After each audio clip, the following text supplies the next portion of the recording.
Assalamualaikum warahmatullahi wabarakatuh. Selamat pagi anak-anak. Apa kabar hari ini? Semoga dalam keadaan sehat.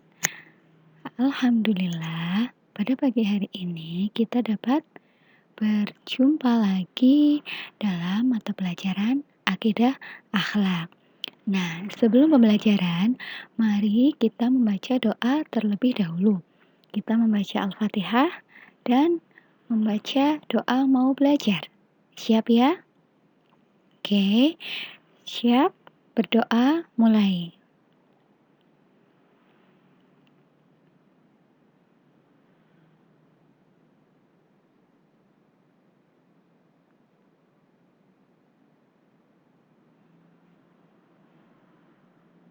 Berdoa selesai.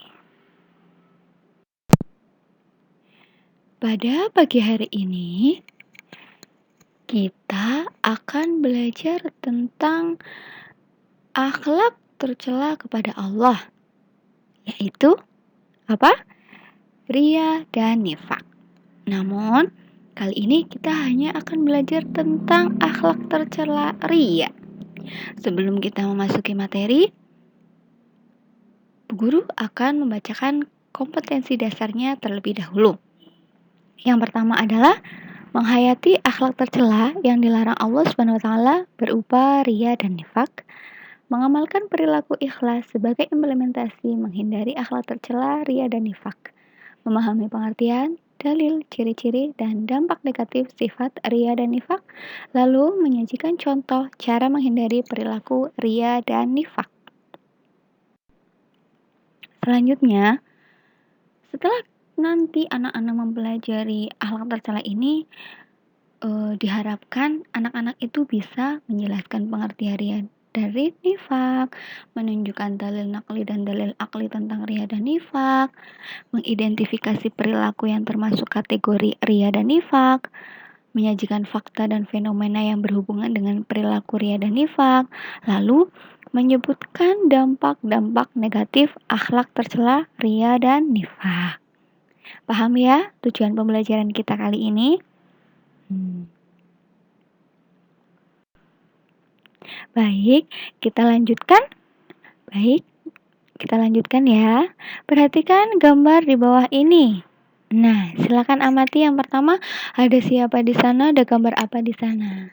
Di sana ada gambar seorang yang memakai peci putih, baju putih, dan peci putih itu biasanya identik dengan Pak Haji ya. Oh, ternyata di sana ada tulisan saya Pak Haji loh. Nah, sambil tangannya sedekap keduanya. Gaya-gaya seperti itu terlihat seperti sombong ya. Kemudian gambar yang kedua, ada siapa itu? Iya, ada seorang pengusaha yang sedang menyantuni orang miskin. Sedang menyantuni fakir miskin, namun tangan kanannya sambil memegang handphone, bisa jadi sedang dipotret atau bisa jadi sambil live. Silakan diamati ya.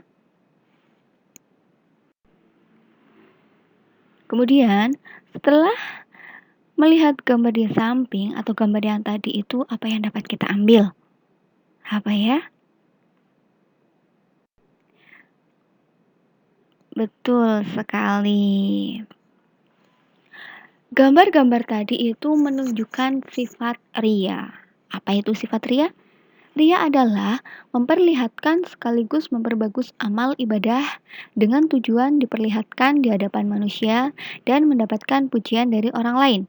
Ria termasuk syirik kecil. Nah, hati-hati. Kemudian, ria itu juga memiliki macam-macam loh.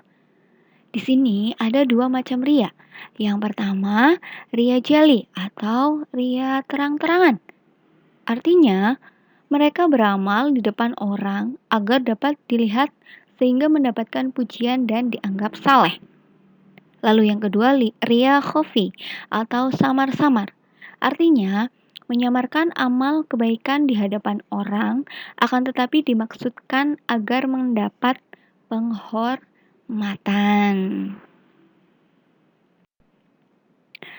Lanjut, Allah SWT berfirman dalam Quran surat An-Nisa ayat 142 yang berbunyi, A'udzubillahi minasyaitonirrajim. Bismillahirrahmanirrahim. Innal munafiqina yukhadi'unallaha wa huwa khadi'uhum. Wa idza qamu ila sholati qamu kusala yura'unan nasa wa la yadhkurunallaha illa qalila. Sesungguhnya orang munafik itu hendak menipu Allah, tetapi Allah lah yang menipu mereka. Apabila mereka berdiri untuk sholat, mereka lakukan dengan malas. Mereka bermaksud ria atau ingin dipuji di hadapan manusia, dan mereka tidak mengingat Allah kecuali sedikit sekali. Adapun ciri-ciri perbuatan ria yang harus diwaspadai nih. Yang pertama, tekun apabila mendapat pujian. Jadi seseorang akan rajin, akan tekun, akan bersungguh-sungguh ketika dia mendapatkan pujian dari orang lain. Yang kedua, semangat dan profesional ketika bekerja secara berkelompok namun malas ketika bekerja sendirian. Yang ketiga, saat orang lain tidak melihat akan melakukan perbuatan tercela. Namun, ketika banyak orang selalu mawas diri dari perbuatan tercela. Jadi dia ketika berkumpul bersama orang-orang banyak, dia akan selalu menjaga dari perbuatan yang tidak baik. Selanjutnya, beramal atau beribadah sekedar ikut-ikutan. Contoh perbuatan ria. Nih, contoh perbuatan ria bagi seorang pelajar yaitu seorang siswa mengerjakan tugas piket di depan guru agar dinilai menjadi siswa yang rajin. Hati-hati jika niatnya seperti itu. Ini termasuk tanda-tanda ria. Seseorang menyantuni anak yatim di hadapan banyak orang agar dinilai sebagai orang dermawan. Kemudian, seseorang sholat di masjid dengan sujud lama karena ingin dipuji sebagai orang yang khusyuk. Lalu, seseorang memberikan sumbangan untuk pembangunan masjid, kemudian meminta diumumkan di khalayak umum. Hati-hati, sifat ria itu berbahaya. Apa sih bahayanya? Yang pertama, menghapus amal soleh, lalu menyebabkan azab di akhirat. Yang ketiga, amal ibadah tidak diterima Allah SWT karena merupakan syirik kecil. Lalu, ria mewarisi kehinaan dan kerendahan. Selanjutnya, ria akan menambah kesesatan seseorang. Jadi, kita harus berhati-hati dengan hal-hal yang masuk ke dalam syirik kecil atau ria.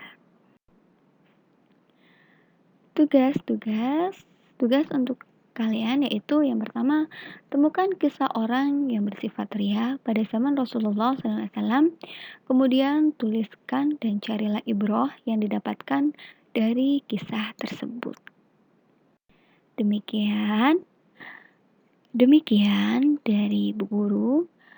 Semoga pembelajaran kita kali ini dapat bermanfaat baik untuk dunia dan akhirat. Jangan lupa kita harus selalu mawas diri dari perbuatan ria.